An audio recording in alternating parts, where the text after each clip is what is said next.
سمجھ لیں کہ 50 لوگ تھے جنہوں نے لنچ کیا، تو اور میں جو بھی ہے عدالت میں ان 50 کی آئیڈینٹیفیکیشن بھی ہو جاتی ہے اور کنوکٹ ہو جاتے، تو کیا جو قصاص کا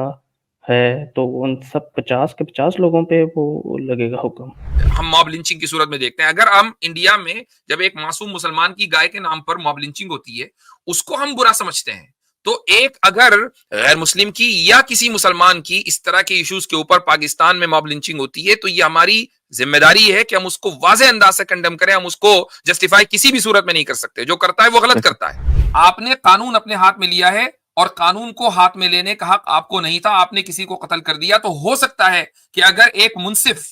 عدالت میں بیٹھا ہوا ہو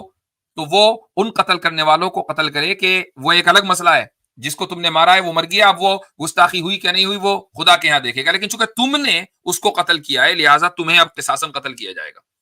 اگر وہ منصف ہے تو یہ انصاف کرے گا اگر وہ اسلام کے اوپر چل رہا ہے۔ Point number 1۔ پوائنٹ نمبر 2، مان لیجئے یہ ثابت ہو جاتا ہے کہ اس نے گستاخی نہیں کی، یہ پورا ایک ہوکس تھا، تو اب یہ دیکھا جائے گا کہ اگر 2-4 ہی لوگ ہیں تو اس کو آپ بہت آرام سے آئیڈینٹیفائی کر سکتے ہیں، لیکن اگر ایک گینگ کی شکل میں لوگ آئے ہیں تو یہ فساد فی الارض ہے، اور فساد فی الارض کی سزا قرآن کریم میں ہے کہ ان کو سولی پہ لٹکا دیا جائے، ان کے ہاتھ پیر اپوزٹ طرف سے کاٹ دیے جائیں۔ فساد فی الارض کی جو سزا ہے نا وہ قرآن میں سب سے زیادہ سخت ہے۔ عوام کو کسی بھی صورت میں کچھ بھی ہو جائے قانون اپنے ہاتھ میں لینے کا حق نہیں، صرف ایک استثنائی صورت ہے، وہ یہ کہ جی بھائی عبداللہ۔ السلام علیکم مفتی صاحب۔ وعلیکم السلام۔ سب سے پہلے تو میں آپ کا یہ رائٹ پہ لوگو دیکھ رہا تھا، یہ بڑا اچھا لگ رہا ہے، آج میں نوٹس کیے۔ اچھا شکریہ، تو اس کا کریڈٹ جس کو بھی جاتا ہے بھائی یہ ان کے لیے ہے۔ میں ایک صاحب نے مجھے بھیجا، ان کی محبتوں کا بہت بہت شکریہ۔ ماشاءاللہ بڑا شاندار بنایا ہوا ہے جنہوں نے بھی بنایا ہے۔ جی ہاں، کون سا ایڈٹ؟ نہیں یہ جو لوگو ہے نا، یہ لوگو ہے کیلیگرافی، ہاں کیلیگرافی دیکھیے گا کہیں لوگ حضرت کیلیگرافی ہوئی ہوئی ہے، آج کل کیلیگرافی پہ لوگ بھڑک جاتے ہیں۔ یہ بھی ہے، اور کیلیگرافی پر اگر بھڑکنے والوں پہ نہ بھڑکا جائے تو بھی بھڑک جاتے ہیں۔ ایسی بھی کنٹروورسی چل رہی ہے ٹویٹر پر۔ جی بھائی میرا سوال کچھ اسی سے ریلیٹڈ تھا کہ اس قصاص کے ریلیٹڈ تھا کہ اگر کوئی شرعی حکومت ہے اور اس میں کسی پہ بہتان لگا کے اس پہ یہ لنچنگ کی جاتی ہے، اور جب اینڈ پہ مطلب اس کا جس کے ساتھ بھی کی جاتی ہے وہ وفات پا جاتا ہے، یا اب پھر اس کو اس کیس کو عدالت میں لے کے جایا جاتا ہے اور عدالت میں ثابت ہو جاتا ہے کہ اس نے کچھ ایسا کچھ نہیں کیا، غلط اس پہ الزام لگا، سب کچھ غلط ہوا، اور سمجھ لیں کہ 50 لوگ تھے جنہوں نے لنچ کیا، تو اور میں جو بھی ہے عدالت میں ان 50 کی آئیڈینٹیفیکیشن بھی ہو جاتی ہے اور کنوکٹ ہو جاتے، تو کیا جو قصاص کا ہے تو ان سب 50 کے 50 لوگوں پہ وہ لگے گا حکم ایک شرعی؟ دیکھیں اس کو ہم 2 اینگل سے دیکھ سکتے ہیں، یہ بڑا اہم سوال ہے اور بڑا اچھا سوال ہے۔ مثلا ابھی جو واقعہ ہوا پاکستان میں، کیا جگہ تھی، اچرا؟ جی اچرا لاہور، اچرا لاہور میں، تو وہاں پر جو صورتحال ہوئی کہ ایک خاتون نے ایک کیلیگرافی والا برقع پہنا ہوا تھا اور کچھ لوگوں نے اس خاتون کو گھیر لیا۔ اس کو آپ 2 طریقے سے سالو کر سکتے ہیں اسلامی کے لیے۔ پہلا طریقہ تو یہ کہ 2-4 گنڈے جمع ہوئے اور انہوں نے ایسے کسی شخص کو قتل کر دیا، اور بعد میں کیا اس نے گستاخی کی یا نہیں کی ڈزنٹ میٹر، چونکہ انہوں نے قانون کو اپنے ہاتھ میں لیا ہے، لہٰذا اب قانون اپنا کام ان کے اوپر کرے گا۔ ٹھیک ہے، اس سے کوئی فرق نہیں پڑتا کہ گستاخی ہوئی ہے یا نہیں ہوئی ہے، آپ نے قانون اپنے ہاتھ میں لیا ہے اور قانون کو ہاتھ میں لینے کا حق آپ کو نہیں تھا، آپ نے کسی کو قتل کر دیا، تو ہو سکتا ہے کہ اگر ایک منصف عدالت میں بیٹھا ہوا ہو تو وہ ان قتل کرنے والوں کو قتل کرے، کہ وہ ایک الگ مسئلہ ہے، جس کو تم نے مارا ہے وہ مر گیا، اب وہ گستاخی ہوئی کہ نہیں ہوئی وہ خدا کے ہاں دیکھے گا، لیکن چونکہ تم نے اس کو قتل کیا ہے لہٰذا تمہیں اب قصاصاً قتل کیا جائے گا۔ اگر وہ منصف ہے تو یہ انصاف کرے گا اگر وہ اسلام کے اوپر چل رہا ہے۔ Point number 1۔ پوائنٹ نمبر 2، مان لیجئے یہ ثابت ہو جاتا ہے کہ اس نے گستاخی نہیں کی، یہ پورا ایک ہوکس تھا، تو اب یہ دیکھا جائے گا کہ اگر 2-4 ہی لوگ ہیں تو اس کو آپ بہت آرام سے آئیڈینٹیفائی کر سکتے ہیں، لیکن اگر ایک گینگ کی شکل میں لوگ آئے ہیں تو یہ فساد فی الارض ہے، اور فساد فی الارض کی سزا قرآن کریم میں ہے کہ ان کو سولی پہ لٹکا دیا جائے، ان کے ہاتھ پیر اپوزٹ طرف سے کاٹ دیے جائیں۔ فساد فی الارض کی جو سزا ہے نا وہ قرآن میں سب سے زیادہ سخت ہے۔ تو ان لوگوں نے جو حرکت کی ہے وہ دراصل فساد فی الارض کے زمرے میں آتی ہے، اور مجھے معلوم ہے کہ کچھ لوگوں کو شاید برا لگے گا، یعنی جو دیندار طبقہ ہے، لیکن میں اس کی وضاحت کر دوں کہ کچھ لوگ یہ کہتے ہیں بھائی اس عورت کو بھی تو سوچنا چاہیے تھا کہ وہ کیسا کیا پہن کر آ گئی، یہ ایک عورتوں کو بھی خیال رکھنا چاہیے۔ بالکل آپ جو بات کہہ رہے ہیں وہ اپنی جگہ درست ہے، لیکن اس کے یہ کہنے کا محل موقع نہیں ہے۔ ایک کہاوت ہے عربی کی، لکلی مقام مقالون،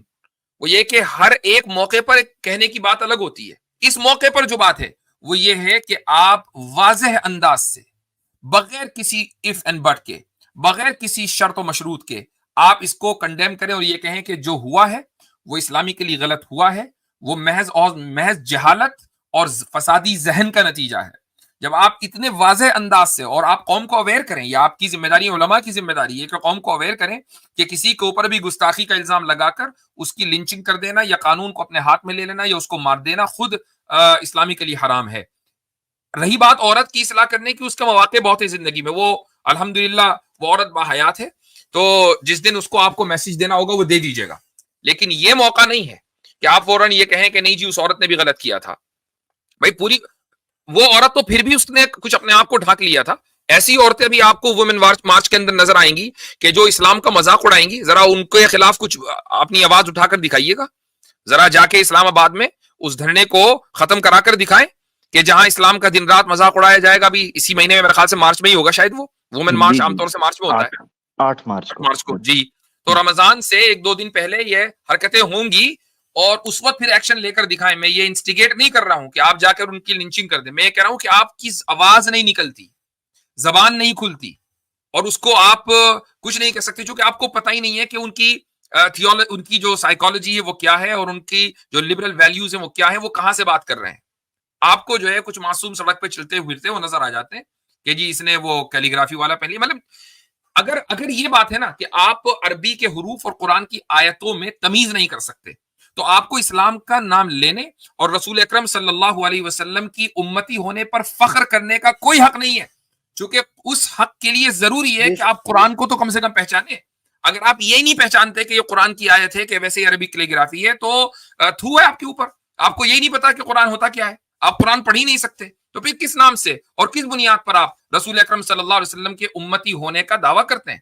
اس جہالت کے ساتھ تو آپ صلی اللہ علیہ وسلم کی امتی نہیں بن سکتے کہ آپ کو قرآن کے حروف کی پہچان نہیں ہے۔ لا حول ولا قوت الا باللہ، یہ عجیب واقعہ ہوا ہے جی۔ جزاک اللہ خیر، بہت شکریہ مفتی صاحب، اللہ تعالیٰ آپ سب کو صحت و تندرستی والی زندگی عطا کرے۔ آمین۔ ویسے یہ جو ابھی ایشو ہوا ہے سارا، یہ جو ابھی آج سوال آیا ہے اور ڈسکس ہوا ہے، میں یہ سوچ رہا تھا، میں نے کہا اگر آپ پاکستانی ہوتے تو پھر کچھ کیس ایسا بھی بن جاتا کہ واجدی صاحب کے چینل پر ایک شخص دجال نے بھیجا جساسہ کے روپ میں عبداللہ نام کا، ایک آنکھ کے سنگوں کے ساتھ آیا۔ تو یہ ایسی مینٹیلٹی کے لوگ گھوم رہے ہوتے ہیں بھائی، ہمیں خود خواب آتا ہے۔ مجھے یاد ہے، آپ کو یاد ہوگا تحفت کی کلاس میں عامر بھائی ایک مرتبہ ہماری پرسنلی ایک کلاس چل رہی تھی، اس کے اندر ظاہر سی بات ہے میرا کیونکہ بیک گراؤنڈ مدارس کا نہیں ہے، اور میری گفتگو ویسی ہی ہوتی ہے جس طرح وہ جنید جمشید کہتا ہے نا کہ بھائی جس طرح ان کے اوپر ایک غصائی کا فتویٰ لگ گیا تھا، تو ایک گفتگو چل رہی تھی صحیح بخاری کے حوالے سے، روایت کے حوالے سے، تو میرے الفاظ تھوڑے سے آگے پیچھے، مطلب اس طرح کے الفاظ تھے یعنی کہ جو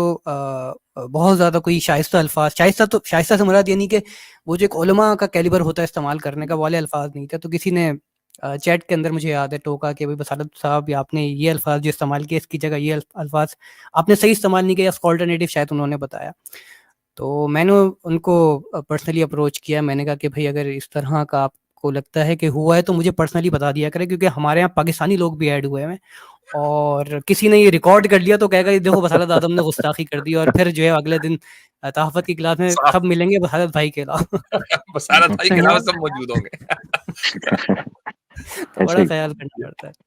ویسے عامر بھائی اس موضوع پر جو ہے نا ایک اسٹریم ہونی چاہیے،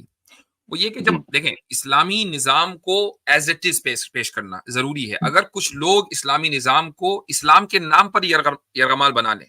تو جیسا ہم یہ کہہ رہے ہیں نا کہ علماء کی یہ ذمہ داری ہے, تو پھر یہ ہماری ذمہ داری بھی, چونکہ ہم ہو سکتا ہے کہ مقامی علماء سے زیادہ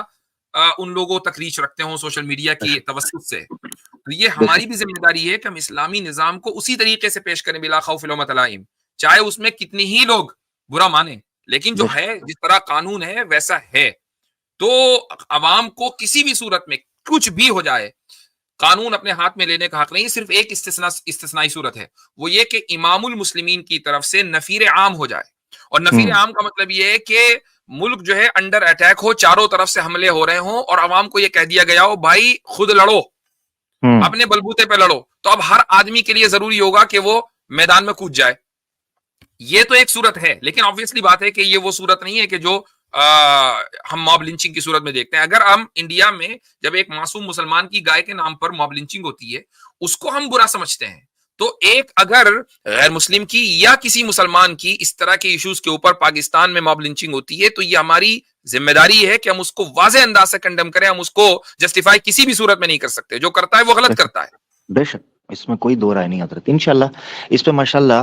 جو ہماری سسٹرز کا ونگ ہے انہوں نے بڑی زبردست تفصیلی گفتگو کی, دونوں اینگل سے, بلکہ ملٹیپل اینگل سے گفتگو کی. ہماری طرف سے بھی ہونی چاہیے اس پر کہ جو اسلامی حدود ہیں, چاہے آپ نام کی ہی ایک ریاست لے کر پھر رہے ہیں, مگر کم از کم جہاں اسلام کے کانٹیکسٹ میں مسئلے مسائل آتے ہیں تو وہاں جو ہے نا ہوش سے کام لیا جائے اور اس پروسیجر کو فالو کیا جائے. مگر یہاں ایک نقطہ حضرت جو میں سمجھتا ہوں کہ قابل تعریف ہے, وہ یہ ہے کہ جو اہل حدیث یوتھ فورس ہے غالباً حشام علی ظہیر صاحب, جو احسان علی ظہیر صاحب کے بیٹے ہیں, وہ اور اچرے کے مقامی عالم دین تھے, یہ وہ پہلے لوگ تھے جنہوں نے اس موب کو روک کر رکھا اور انہوں نے وضاحت کی کہ ہم نے تصدیق کی ہے, کوئی قرآن کی آیت نہیں ہے, تم خدا بنے ہوئے ہو. وہ عالم دین کی ابھی بھی ویڈیو موجود ہے کہ اس نے موب کے سامنے کھڑے ہو کر کہا تم خدا بنے ہوئے ہو, تم لوگ کون ہو, کس طرح تم آ سکتے ہو. تو یہاں میں ان سیکولرز اور لبرلز کو بھی جواب دینا چاہوں کہ الحمدللہ جو جنون علماء ہیں وہ وقت پر پہنچے, اور جب تک اس عورت کو پریس کانفرنس کے ذریعے یا کسی طریقے سے بھی انہوں نے مکمل طور پر یہ کلین شیٹ نہ ہو گئی ایک عالم دین کی موجودگی میں, تو تب تک وہ عالم دین وہاں پر موجود رہے تھے, انہوں نے اپنی ذمہ داری ادا کی. وہاں اس شخص کو بھی بھولنا نہیں چاہیے کہ وہ ایک عالم دین ہی تھا. امپورٹنٹ پوائنٹ, زبردست پوائنٹ. ٹھیک ہے جی.